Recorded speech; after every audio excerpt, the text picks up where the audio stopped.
In Revelation 1, verse 1, it speaks like this: "The revelation of Jesus Christ, which God gave unto him, to show unto his servants things which must shortly come to pass." Now, John was on the Isle of Patmos. He had been exiled to this particular island. And this was an island, it was mainly rocks and so on out in the Mediterranean Sea, where they put people that were against the government, and that they were prisoners of the government, and they would put them out on this island, and it was more or less, you had to survive on your own. And so it was a prison is what it was. And so John was on this Isle of Patmos, and he recorded a vision that had been given to him. And it's called the book of Revelation. Now, notice who is revealing this book and the contents of it. Verse 1, the revelation of Jesus Christ. So it's Jesus is the very one that said these things and said they were going to shortly come to pass. Now, you have to look up the Greek phrase, shortly come to pass, to understand when it's going to take place. It doesn't mean shortly after the time that John wrote this on paper, therefore it's all fulfilled hundreds and even 2,000 years ago. The Greek phrase, shortly come to pass, means when you reach a place in time, then it will rapidly come to pass. So when you read the entire context of this book, all the contents, and you keep it in context, then you see that it will happen at a time at the end of the age when it would literally be possible for guerrilla warfare on a global basis to take place, which is the black or the red horse of the apocalypse. It would take peace from the earth. It would be a time when there would be an undercover program to literally prepare the whole world for a one-world religion called the White Horse, and it will go out and conquer and force all people of the earth to literally worship this person called the beast as God. Then also you see a black horse. It would have to be a time in history when people could literally create famine, create earthquakes. Because you see, God made the earth perfect. He made it to be inhabited. He made it beautiful. And the only way you could have famine on a global basis, whenever they specify a certain point, is if they manipulate the weather and they have the technological know-how to do it. And also the fourth, which is the pale horse of the apocalypse. And when you look and see what's going to happen, death and hell, then you can look at chemical and biological warfare today, and you see literally all four horses of the apocalypse are running rampant on the earth today. But the problem is, people in the United States haven't seen this because it hasn't touched our shores like it has in the rest of the world. Now, in Revelation chapter 13, we see following the four horsemen of the apocalypse, suddenly something is beginning to happen. And chapter 13 is an inset chapter, because when all of these things begin to happen, there is suddenly going to come and burst on the scene a world government. Chapter 13, verse 1, "And I stood upon the sand of the sea and saw a beast rise out of the sea." So a beast is always a world government in the Bible, in the book of Daniel and the book of Revelation. And in verse 2, "And the beast which I saw was like a leopard." And it goes on and describes the major parts of all the world governments before it. And notice the last two words, that it had great authority. And then in verse 5, it says specifically that this world government will last 42 months or 3.5 years. And then in verse 6, it states that this Antichrist system that's going to rise will blaspheme the very name of God. Then in verse 7, it states that this system, since it's going to be the Antichrist system, will literally make war with the saints against the true followers of Jesus Christ that are applying all the Scriptures to their life. And then in verse 8, we're going to see a reality of the white horse of the apocalypse, where this great false minister or government leader, world dictator, is going to come on the scene, and he's going to finally reach its peak, and a human dictator will be worshipped as God. This is called apotheosis, when you elevate a human being into the ranks of the gods and you worship him as God. And then this particular dictatorship will be an all-powerful world dictatorship, and it will have total control over all the economics of the earth. Verse 16 and 17, "And he causes all," this is the great false prophet that will rise with this dictator, "causes all, both small and great, rich and poor, free and bond, to receive a mark in their right hand or in their foreheads, that no man might buy or sell, save he that had the mark, or the name of the beast, or the number of his name." So it has something to do with the beast and his numbering system and buying and selling through this marketing, this merchandising called the marks. Now, anyone who has any in-depth study of history in the last 200 to 300 years knows that international socialism is on the march all over the earth. It was spawned in Europe, in Eastern Europe, Eastern Germany, Poland, Russia, Austria, and that section of Europe. And ever since that time, they have worked relentlessly to create a one-world socialistic government. Now, one of the steps, or one of the 10 points of what is called the Communist Manifesto, is the redistribution of the wealth of the earth. The redistribution of all wealth of the earth so that all people will be on the same standard of living. And this is one of the points of the socialist doctrine today. Now, one of the greatest obstacles standing in the way or in the path of the redistribution of the wealth of the earth, and especially away from the United States, is our own industrial base and our constitutional form of government. Now, by conquering all the news media, totally controlling it, and only giving out the information which will profit them, and began to program the minds of the people to think that we're a democracy and therefore we can vote new laws instead of a constitutional form, a republican form of government which has absolute set laws which cannot be changed. They programmed us to think that we can go and 51% changes all the Constitution and the laws, and therefore we can now legislate socialism into existence. And we've done it in the United States. All 10 points of the Communist Manifesto are now in place in the United States. We are a socialized country, just like England, but we don't have a dictator as yet. And yet the executive orders, which have already been written into the National Registry in Washington, D.C., and if they're left there 10 days and Congress does not bring it up and vote on it, then it becomes automatic law. And so I've printed these in, I think it's the March-April Newswatch magazine about the 10 kingdoms. And they now have it set up for an absolute dictatorship in this country when a national crisis does arise. Now, they've also come in and they've paved the way for the redistribution of the wealth of America away from us to the rest of the world. And therefore, they're going to lower our standard of living all the way across the board. They've already set in motion the program to do this, and that's what I want to talk about today. Dismantling America, and this will be part 10, showing how this continuing effort to destroy the United States of America has been taking place. Now, I want to show you something that appeared in the Congressional Record. This was uncovered by W. Cleon Skousen for the Federal Bureau of Investigation. And I've printed this in several of the booklets and magazines before. He was serving as the assistant of J. Edgar Hoover. There were 45 points listed, the way that the socialist, communist plan to destroy the United States and bring us under an international socialistic form of government. Now, I want to quote this word for word. I don't want to make a mistake. Here is one of the points. It's the fourth of these 45 points. They wanted to permit free trade between all nations. Now, this is important that we understand this.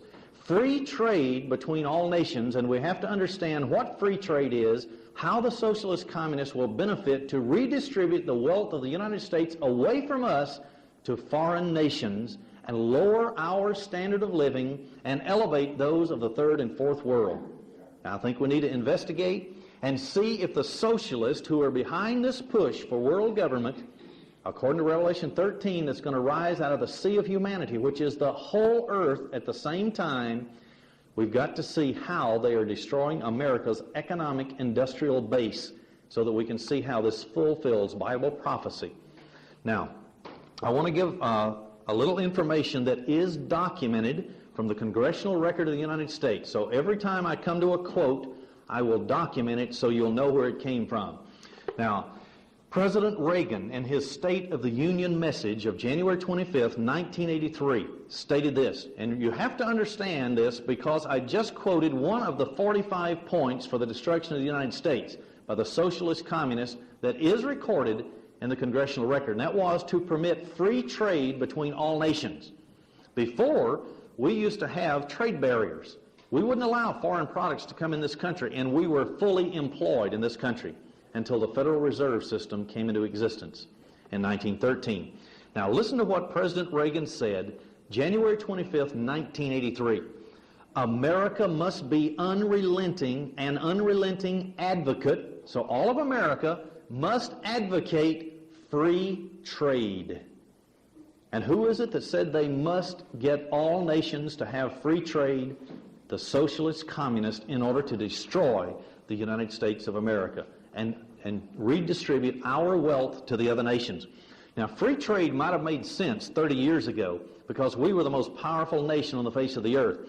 But that's no longer the case anymore, because when you take a look at Japan, you see how they have literally inundated the markets in this country with steel, automobiles, electronics of every type, and how that many of the United States goods are made over there and shipped over here. And many of our own companies in the United States send our products or send all of our raw equipment to Japan, manufacture it there, return it to the United States cheaper than we can have it manufactured right here in our own country.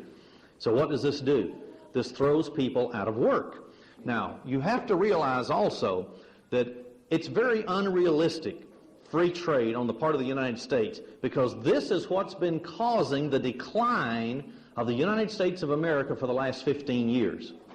Free trade. Now, I want to start explaining why. On December 6, 1982, Senator Jesse Helms made the following statement, I quote, "I've always believed in free trade, just so long as it is fair trade. But there's a growing inclination all over the world to engage in absolute protectionism." Now understand what protectionism is. Japan will throw up high tariffs on all goods that we ship to their country so that it will double the price of our products so that we can't compete with the Japanese market. So the Japanese buy Japanese goods and won't buy ours because it costs so much. But then the United States is not allowed to have these tariffs so that we can up the price of all other foreign goods to compete with our own American-made goods. So therefore they can flood our market with cheap goods, and ours is higher. So which goods are you going to buy? If it's good quality, you're going to buy something that's half the price or two-thirds the price. Let's go on with a quote. "The United States is being flooded with foreign products. Look around you when you're driving to work and count the foreign automobiles on our streets and highways. Yet American products are not allowed to compete fairly in the very countries from which we accept so many imports." End of quote. Now, Robert Chapman happens to be the vice president of First Wilshire Securities Management of Los Angeles. And he made the point that although the United States of America is the one that literally created the electronics industry, since 1978, the following products are manufactured in foreign countries. They said that the production of videotape players and radios are now mostly being made since 1978 in foreign countries. He went on to point out how that 90% of all citizen band radios are now made in foreign countries. 85% of black and white televisions, foreign countries. 68% of electronic watches and 68% of stereo components are made in foreign countries, shipped here. So what happens when we build products in foreign countries? Those people are employed. But what about Americans? They are unemployed. Now do you begin to see why the socialist communists advocated free trade, so that they could lower the standard of living in the United States? Elevate the standard until we're even all over the world. And then you have equality of all mankind, which is against everything God stands for. You look around and every person on the face of the earth is different. We're made genetically different. Everybody has different abilities, different capabilities, and their interests are different. And yet international socialism, communism wants to put every single person on earth in a mold of sameness so there can be no individual initiative, and no one can elevate themselves above anyone else economically by the use of their own talents and abilities. Now let's also note that in 1945, after World War II, the United States gross national product was 50% of the whole world. All gross national product of the world, we had 50% in the United States. Now, right now, today, we're down to 30%. And it's projected that by the year 2000, if trends continue, we'll be down to 20% of the gross national product of the world.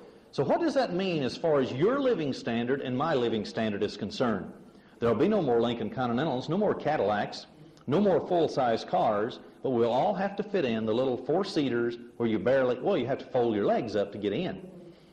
So this is what's happening in America, and it is a premeditated plot which our own FBI discovered.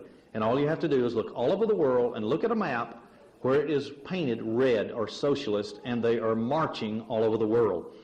Now, a syndicated columnist, Mr. Kevin Phillips, on December 29, 1982, made this observation, I quote, "Free trade has served the United States well in the past, at least up until the 1970s, because the minimalization of trade barriers in the generation after World War II, years of the reign of the dollar, so the dollar was supreme all over the earth because it was backed with gold, and the primacy of American consumer goods only opened the world wider to U.S. economic power. So free trade was fantastic for the United States as long as we were on the gold standard and as long as we were producing the products right here in this country." And notice his last phrase of this statement. "But now that supremacy has crumbled." The United States crumbling before the rest of the world in its economic and industrial base. Actually, America's decline began following World War II. Although the United States was a literal giant in the production field all over the world of all products, including automobiles, and there were huge profits that were made, but they didn't put back the profits from it into the industry to modernize it. So as a result, we had steel mills that were outdated, outmoded. They couldn't keep up with the modern industrialized nations. And when you stop and think about it, who are the very ones who are inundating the United States and saturating our markets? Germany and Japan. Which two countries were totally obliterated, and all of their old manufacturing plants were sent into rubbles during World War II? And who was it that sent foreign aid and rebuilt and modernized every plant they had in both countries? The United States. Taxpayers. You and me. We sent foreign aid to rebuild Germany. It was called the Marshall Plan, or in Germany.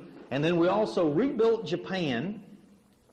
So it is the United States of America, and those who run our government are the very ones who rebuilt and modernized those countries so that they could be economic giants and the industrial leaders of the future. What is the result? The United States is now losing, has already lost 20% of its productive capacity since World War II. As of March 25th, 1983, according to Martin S. Fieldstein, who happened to be the chairman of the President Reagan's Council of Economic Advisors, he said that unemployment in the United States was 10.4% because most of our jobs are now being exported overseas. So now do you begin to see how the United States is going to be brought to its knees economically? An Associated Press dispatch of May 6, 1983 stated this: the estimate total of unemployed in the United States stood around 11,328,000 people as of that date. Now, when you link this up with the unemployment in Japan, 2%, then you can begin to understand why the economic base in America is eroding. Now, that's not all. I'm going to get down to the labor unions a little later, and you will see so clearly what is happening to America. And it is a planned destruction of our economic base. Now, because of this massive unemployment in the United States, I don't think that we should be surprised when we read something like appeared in an article March 3rd of 1983. It said this. This is Mr. Jeffrey Hart. He said there are 3 highly emotional issues that are reaching critical mass in American politics. So they're all going to come to a head, and he said by the election time of this year, and we'll see if they are. They could all explode together, I'm continuing his quote, in 1984, changing the political landscape. Here they are. The issues are immigration. I travel 7 states and then other states in my church rounds, but 7 states in business. All over the United States today, motels are being taken over by foreigners. There is an absolute influx of foreigners from third and fourth world countries today, and from Central America, where the war is going on in El Salvador, Nicaragua, Honduras, and a Marxist dictator in Mexico right now. And they're flooding across our borders and coming up out of boats into Miami to escape. And so this is going to be a time bomb in the United States. He also said the second thing was the taxpayer bailout of big banks. June of 1980, there was a law passed, which was the bankers' law, really. Their lobby stated that if the big banks in New York City especially, there's 6 of them, if they make loans to foreign countries and those foreign countries forfeit their debts, the United States taxpayer will pay them back for their bad loans. Now do you see why Mondale said he had to raise taxes if he's coming into office, if he's elected? And the third thing is that's becoming to be a bombshell, and it's being brought up already, is protectionism. Protect the American markets from foreigners that are just inundating our economic strata, all strata of our society with their products. Now, Hart went on to say, and I quote, "Public opinion in the United States is increasingly nationalistic. We're beginning to say, hey, let's have America for Americans first instead of going into this global government that they keep preaching to us. And protectionists, favorable to high tariffs. This is what is being brought up all over the country to try to protect ourselves and to put people back to work.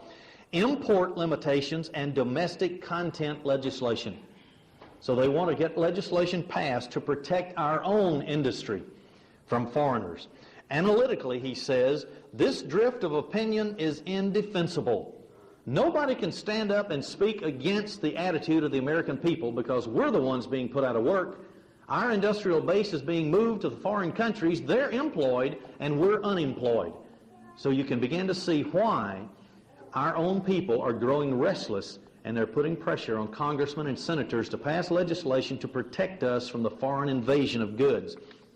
He goes on to say, if the Japanese make a better or cheaper product, why should American purchasers not benefit from that? That's true. But politically, the worker who has been laid off is not likely to look with much love on his Toyota or his Sony. So if you're out of work, even though Japan makes a better automobile and cheaper because we don't have tariffs that raises their prices, still, when you drive and you're unemployed, you're not going to look very favorable upon the Japanese and what they're doing to you. And this is what's happening. This is increasing all over the United States. Now, here is how Alan Stang, who was writing in March of 1982 in the magazine American Opinion, in talking about the influx of goods from Japan and other countries. Here's what he said, quote, "Free trade is being used as a slogan," and where did we see it? All the way back in the congressional record. Anyone can go and look at it, and I've printed it in several of our issues of our magazine. They said free trade between all nations must be achieved in the United States. Now here's what Alan Stang said. Free trade is being used as a slogan by conspirators working to destroy free enterprise and the United States itself.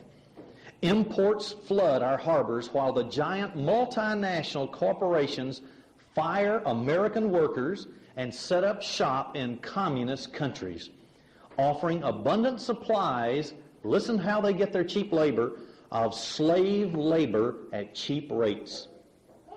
And he went on to fully document that people work in the country of Taiwan, nationalist China, on that little tiny island for $25 a week for 40 hours. And yet the same people in the garment industry make that in 3 hours. Now do you begin to see why these huge companies want free trade so that they can relocate all industry in foreign third and fourth world countries so that they can double and triple and quadruple their profits? But what does it do to us? Puts us out of work.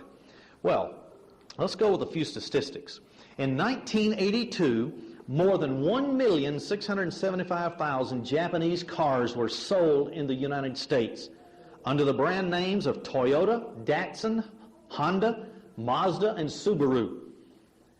Now, this adds to the American unemployment crisis, because every time we buy a car, which it takes them 11 hours to manufacture compared to 31 hours for us because of the labor regulations, then that's putting someone out of work.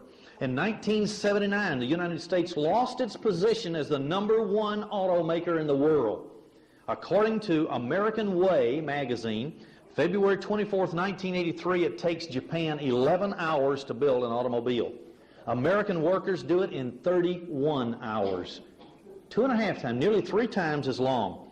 Japan's robot-equipped ZAMA, Z-A-M-A, plant builds an automobile in 9 hours flat, compared to our 31.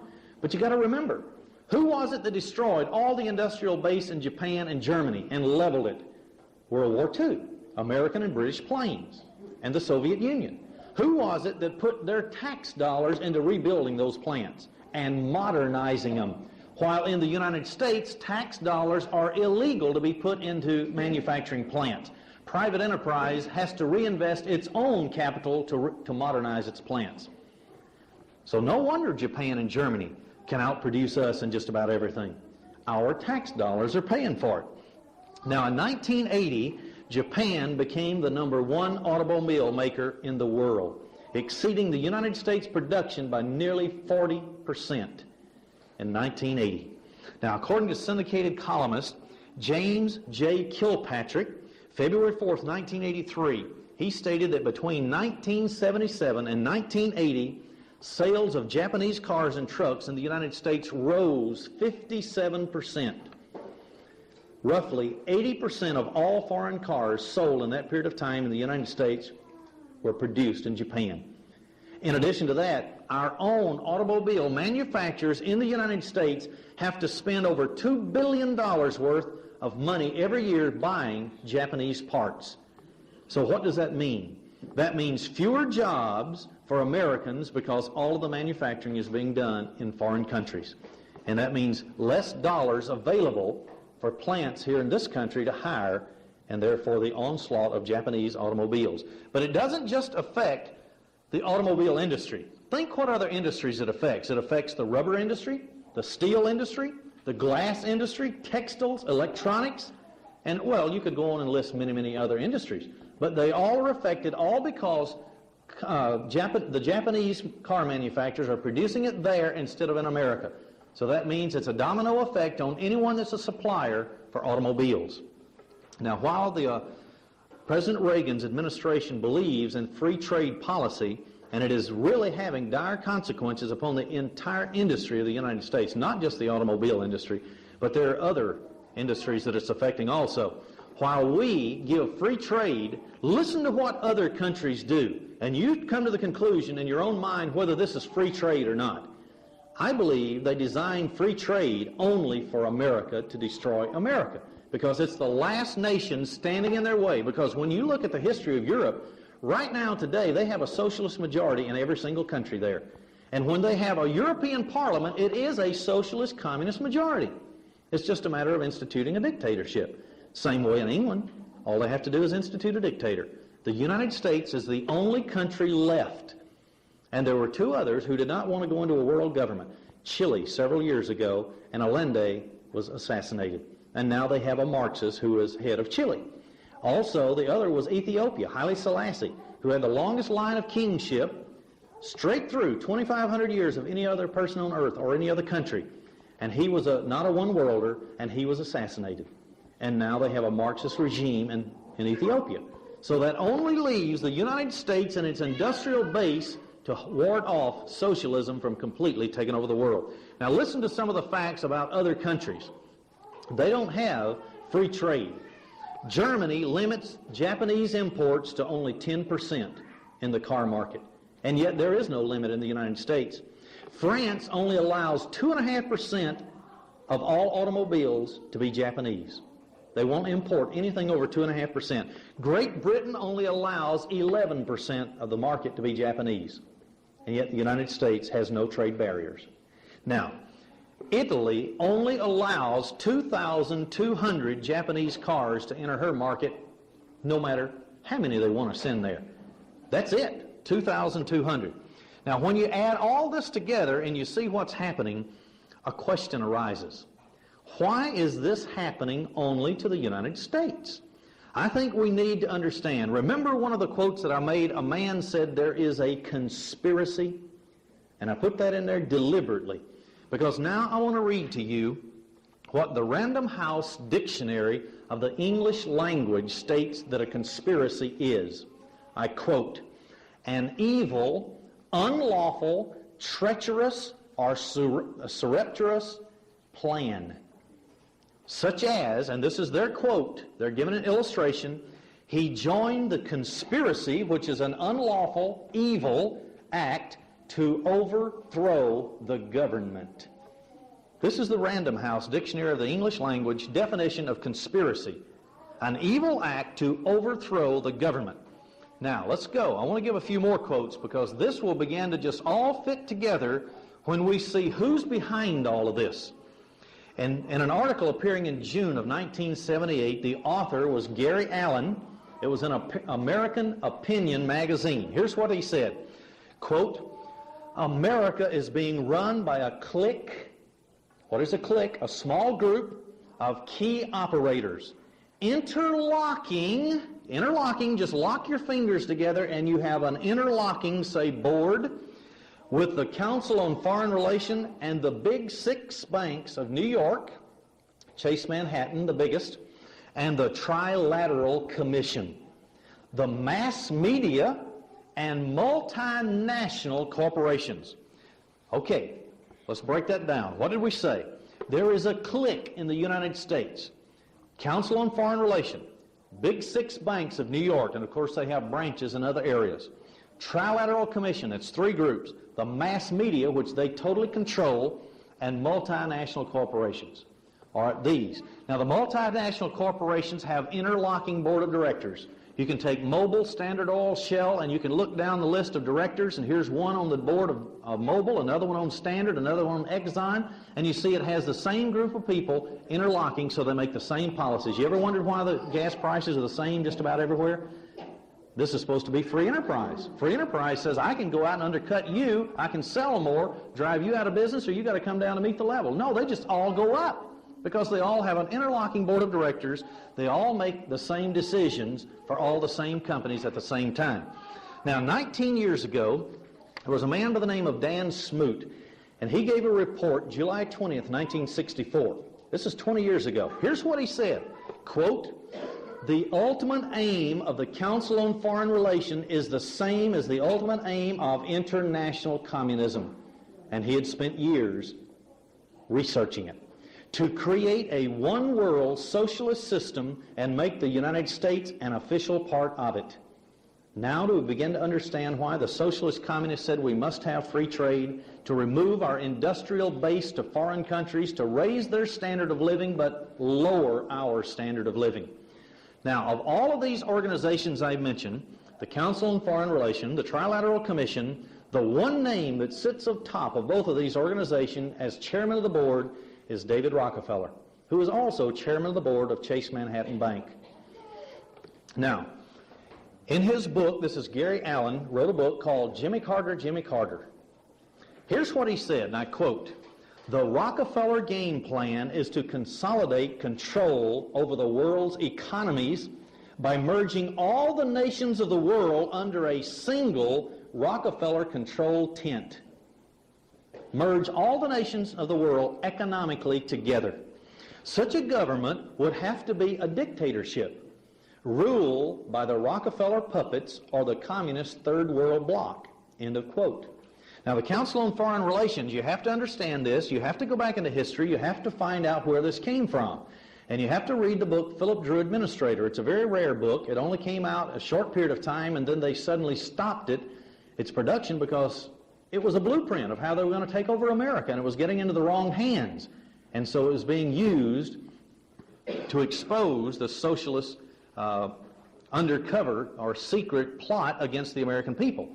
But the Council on Foreign Relations was formed for the purpose of taking control of American foreign policy for the benefit of the international banking fraternity. That was the original goal of it. so that it would benefit international banking. But since that time, it's expanded its goals considerably. And its present goal is to set up a system of worldwide socialism as a means of consolidating and controlling everything on the face of the earth. Money is number one. And what are we seeing? A push by the United Nations for a new international economic money system. Also, it wanted to control all minerals, machinery, food production, and so what do we see all over the United States? The small farmer being driven out of business, and co-ops. Huge multinational corporations now produce 95.5% of all food that reaches the grocery stores in the United States. Now, what happens if they decide the American people won't pay a high enough price for it, but maybe a foreign country would? They have no loyalty to the United States, therefore the food would go to foreign shores, and you and I would be hungry. Now, in short, they would need an all-powerful world dictatorship if they're going to control all of this. Isn't this exactly what the book of Revelation says? A beast would rise out of the sea of humanity, and he would have power, great authority, it says in verse 2. Great authority. Now, in order to control the policies of the United States government, the Council on Foreign Relations for decades, since its inception right at 1919, has been training people at certain schools and sending them into key management positions of all policy-making positions in the United States government. It doesn't matter whether it's the Republican or the Democratic Party. It doesn't matter. Whichever party goes into the presidency, they continue the same political objectives. Now, they also state in their literature that they have to set up various types of operations. You have to set up one over here that seems to be socialistic. Then on the exact opposite side, you have to have a very conservative person to confuse the American people. So that if you're against socialism, you'll come all the way over to the conservative side, and suddenly the conservative person comes into office and he continues the socialistic program. It doesn't matter which one goes into office. And before we're through here this morning, I think I'll prove that President Ronald Reagan, even though he seems to be a religious man and has brought up a few things, he either is controlled by them or he is a part of it. I do not know which. I just can't find out. And nobody else can either, except look at the policies that he's promoting in his administration. That's the only way you can tell. Well, let's go on. I want to read now an official statement of purpose of the Trilateral Commission. Here it is. To counteract economic and political nationalism.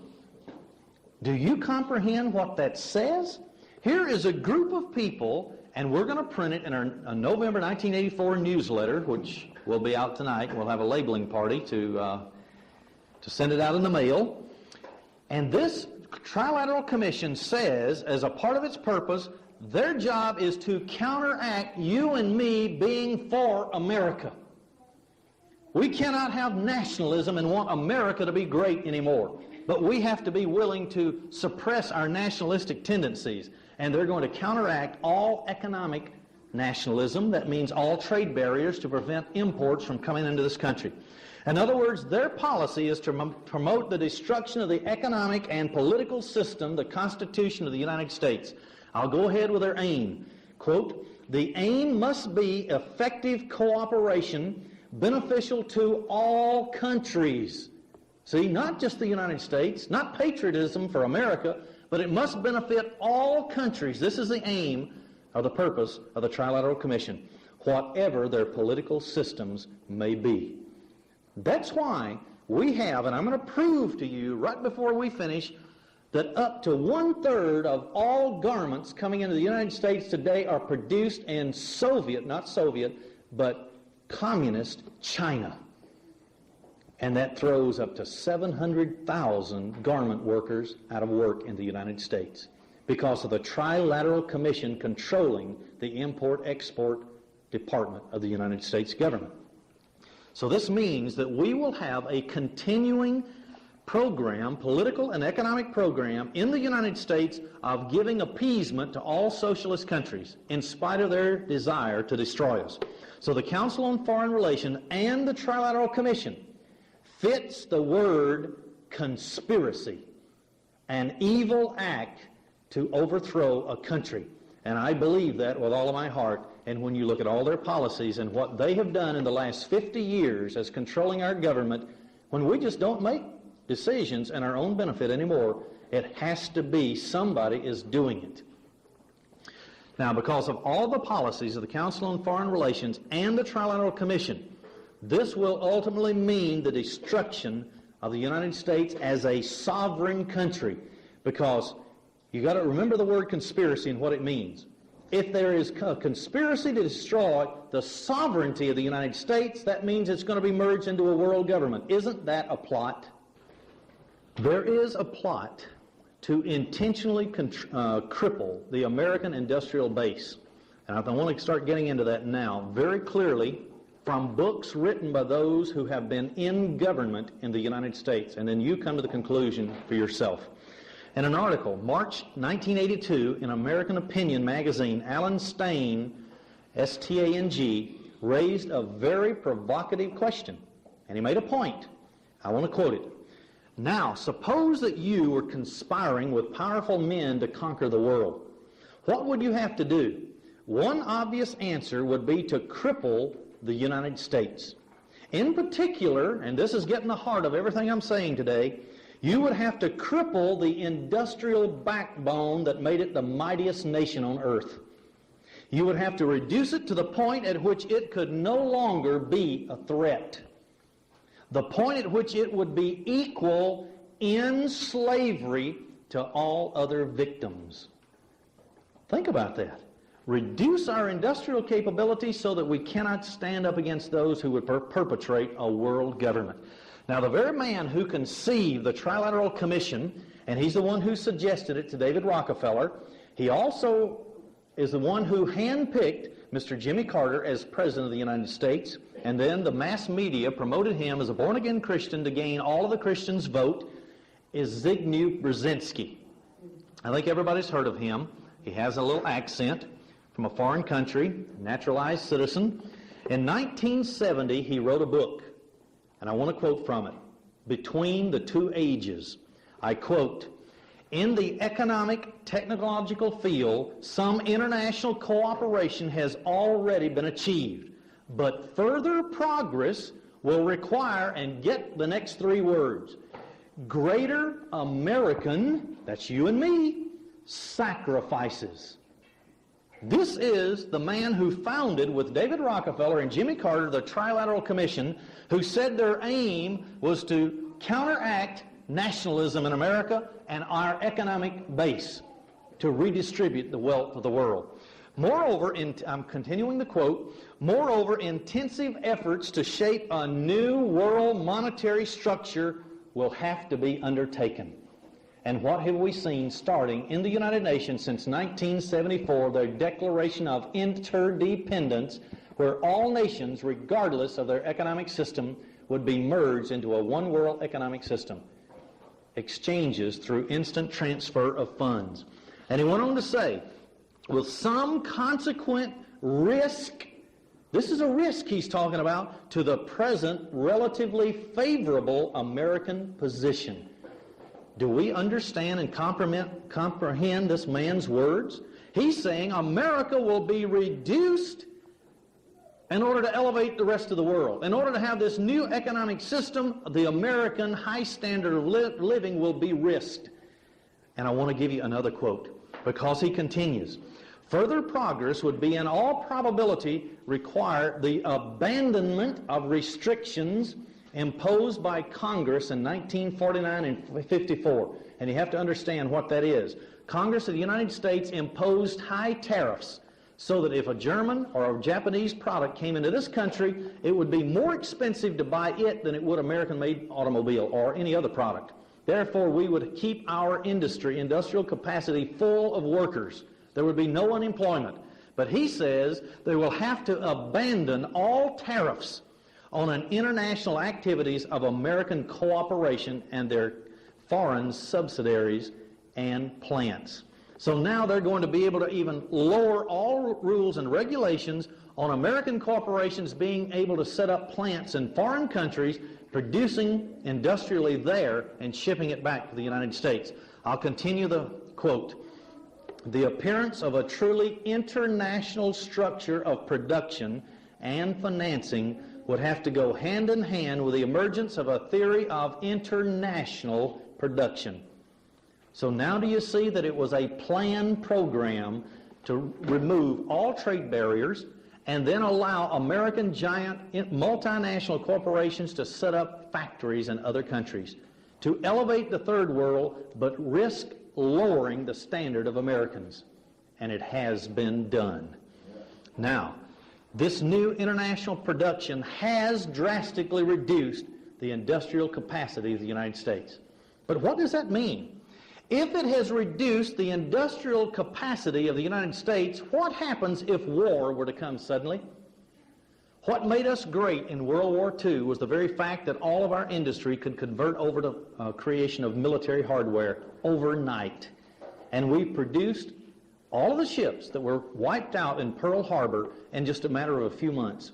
But today, with our industrial capacity being reduced, America is left defenseless because we can't produce as quickly as we did then. Well, I'll go just a little further now. On March 3rd, 1974, this is William J. Casey, who is a member of the Council on Foreign Relations. And at that time, he was the Secretary of State, or acting Secretary of State. He made a speech at Adelphia University. Here's what he said, quote, "The growing demand for key resources and their concentration in a few areas testify to the interdependence of all nations of the world on each other. If the dream of rising living standards and more equitable distribution of the world's output is to be realized." This man, acting Secretary of State in 1974, stated that interdependence of all nations would be achieved so that we would have an equitable distribution of wealth. What was the Communist Manifesto? Redistribution of the wealth of the world. Is it happening in the United States? And is our own governmental officials seeing to it that it's happening? I believe America has been had. Our own people are destroying us who are never elected to office. But they're the ones who handpick who they want to be in official office and run two men, and either one that is elected is their man, so that their same policy continues. Now, I want to give a quote. This Alan Stang is really good, and he analyzes because he's been a student of international socialism all of his life. Here's what he says, commenting about this Casey's remark. In short, says Casey, you're going to get it whether you like it or not, this redistribution of wealth. If you're out of work, you might have the right, you might know how right he was when he said we're going to, you're going to sacrifice Americans and we're going to give jobs to other people and push our factories in other nations. Karl Marx pushed the same thing, redistribution of wealth. The notion of an inevitable international redistribution of wealth was an essential part of the Communist Manifesto. I think it's clear. It's all around us now. Now, I want to go a step further here, and then I want to get into some statistics and then bring it to a close. But Trilateral Paper number 21.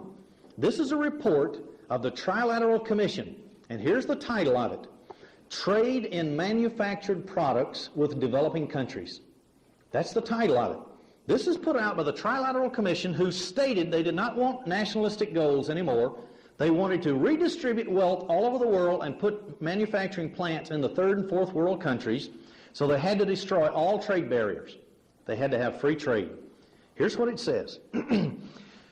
Adjustment to a changing global division of labor must take place. Adjustment to a changing global division of labor. In other words, Americans are being laid off and we're hiring people in the third and fourth world. A relocation of world industrial capacity to the former peripheral countries is underway. Take American factories, send them to Taiwan, Communist China, Communist Albania, send them to South Korea, and send them to India. And let those people have jobs so that they can raise their industrial capacity and then lay Americans off. That's exactly what's taking place. Now, I had mentioned this speech by Casey where he talked about a more equitable redistribution of wealth. But he went on to say, quote, In the United States today, 2 out of 3 individuals in the labor force are already engaged in performing services rather than the direct production of goods. Production of goods is industrial base that makes a nation strong. So what's happening? They've already got 2 out of 3 people that's in the working force in service type of jobs. You know I'm one of them? I run a service business for other people. Instead of being an industrial base and people employed in factories to produce goods that we wear, we consume, we eat, and so on, they now have 2 out of 3 people working in service type business. The new division of labor we envisioned means a continuation and perhaps acceleration of this trend toward greater emphasis on our service industry as a source of internal employment. So they're sending industrial base across the ocean to other countries, and they're letting us be in service type jobs. And they're destroying our industrial base so that we'll never be able to produce armaments fast enough to defend ourselves again. Now, I want to get down to the very final part of this today. I didn't mean for this to be this long, but I didn't want to leave any out. In 1980, the Carter administration raised the goals of various garment industries in foreign countries and their allowance that could come into this country. They allowed quotas on shirts, blouses, trousers, sweaters from Red China to go up. And in 1981, the Reagan administration asked Congress and got a most favored nation trade status with communist China.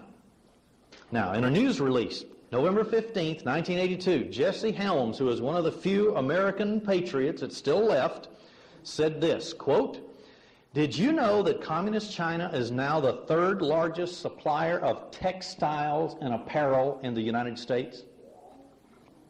Most people didn't even know Red China sends goods to this country.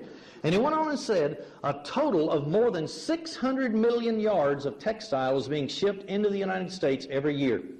Just consider how many American textile workers have lost their jobs because of it.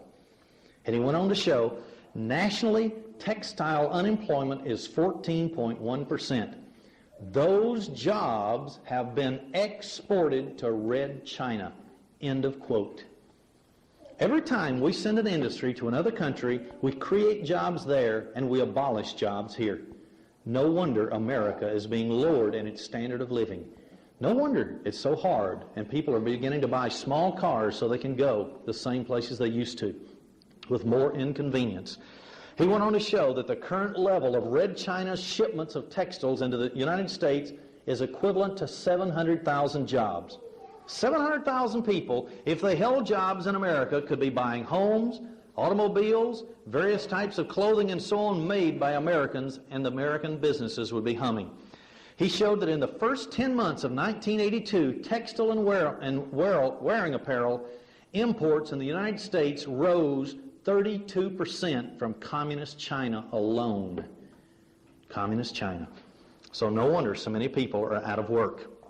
He went on to show, well, the New York Times quoted this, January 13th, 1983, they showed that certain companies in the United States put in certain specifications of how to make clothing with Red China. Companies such as Bloomingdale's, Sears Roebuck, and J.C. Penney's, they have their own clothes fit to specification and then shipped here.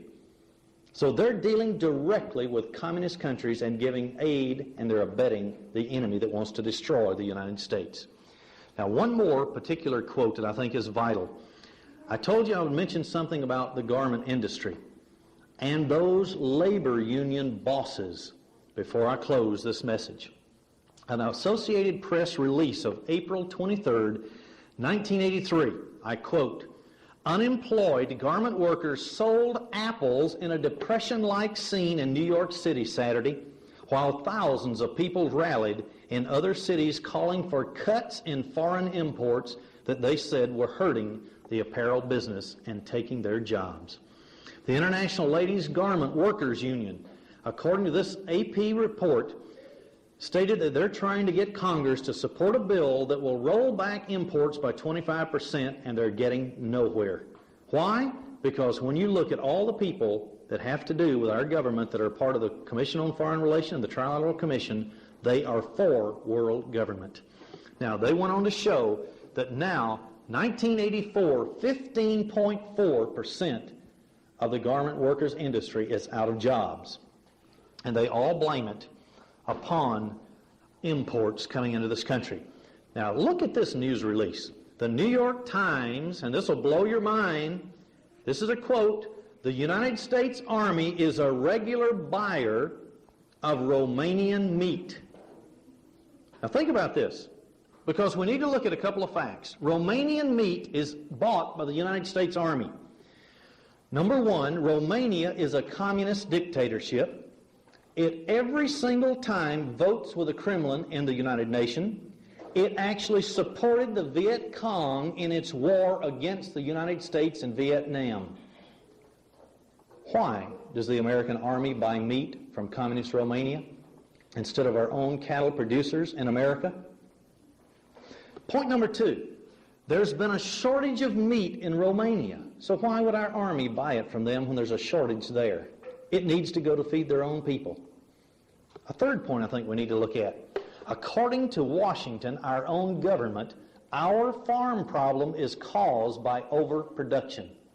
Why don't we feed our Army with our own cattle that we have been overproducing instead of buying cattle from a country that has a shortage? One reason, interdependence of all nations to destroy the farmers of America and the industrial base of America. Why then do we even buy goods from communist countries? Because you see, these Romanian soldiers fought and killed our own boys in Vietnam. Now, I want to refer you all the way back to the October 1984 issue of Newswatch magazine. There was a whole page in there showing that Congress has already passed legislation to reduce the dairy industry. To reduce the dairy industry in America. Why? When the rest of the world has food shortages and dairy shortages.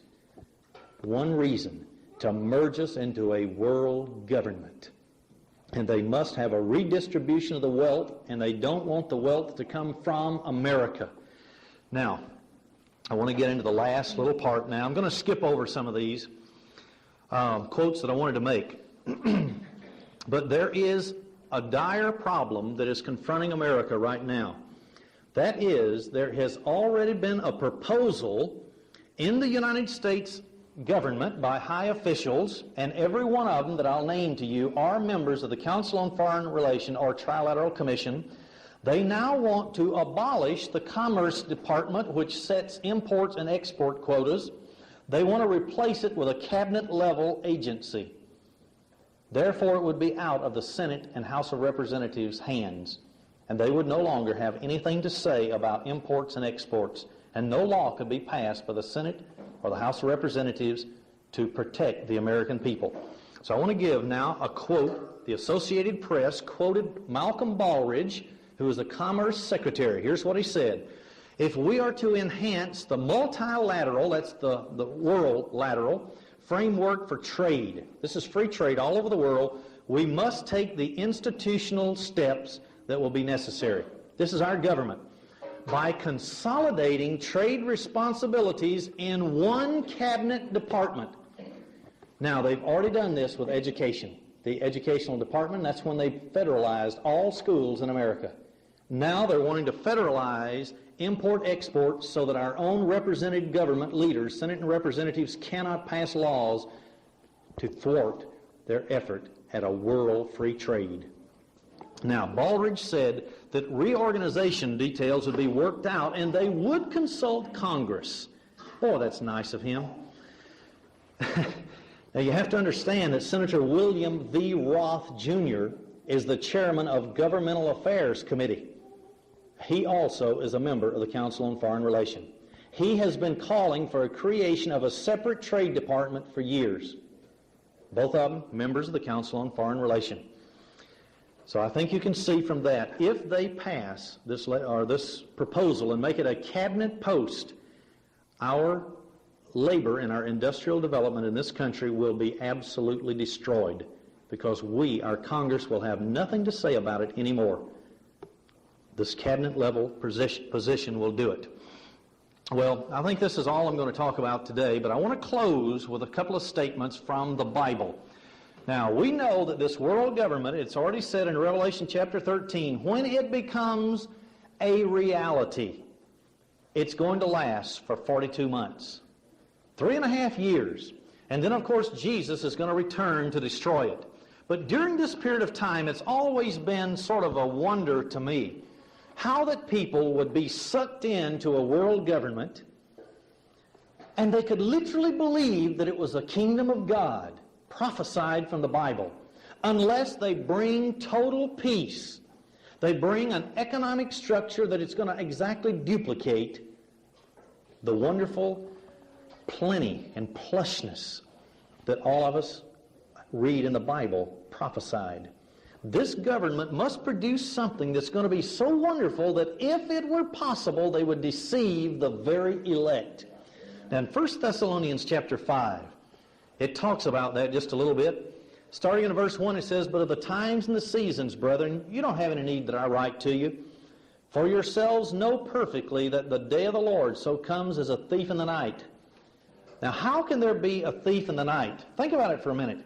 When you are asleep at night, you're at peace, aren't you? Your consciousness ceases. You're at total peace and rest. No problems are around you. And suddenly, if Jesus comes as a thief in the night, it's going to upset the apple cart. Verse 3, "For when they say," who is they? The people who are promoting peace on a global basis. The people who are establishing a one-world government, a one-world trade system, a redistribution of the wealth to lower the standard of the United States but raise the standard of the rest of the world so it would be equal distribution of the wealth for everybody. "For when they shall say peace and safety," no more war. We have a one-world military apparatus in the hands of the United Nations, and nobody else will be able to have an army that will stand against us. Peace for the whole world. Safety. You don't have to worry about war. It's been abolished. They may even quote Isaiah 11 or Micah 5. They may do that. Then sudden destruction comes upon them as travail upon a woman with child, and they shall not escape. Because you see, it's going to be the Antichrist system. It's going to be the false system. But you, brethren, are not in darkness. We had better not be. That day should overtake you as a thief. You are the children of light and the children of the day. We are not of the night nor of darkness, because we've been illuminated. We're learning about this world government and their strategy. And Jesus said, when two walk together and they agree, He's going to reveal His truth to them. And Satan has his ways, but we've been learning about them so that none of us should be sucked into this world system. Verse 6, the last verse. "Therefore let us not sleep as others do, but let us watch." And he means watch world events, because when they establish this world government, they say everything is fine. No more war. It's been abolished. Peace, safety for all, a world economic system. Nobody's starving anymore, because those rich Americans have been reduced, and we've elevated because we've redistributed the wealth of the world to all the world. When all this happens, then that's when Jesus Christ is going to return. 3.5 years after this government is established. So, brethren, you and I should continue to watch.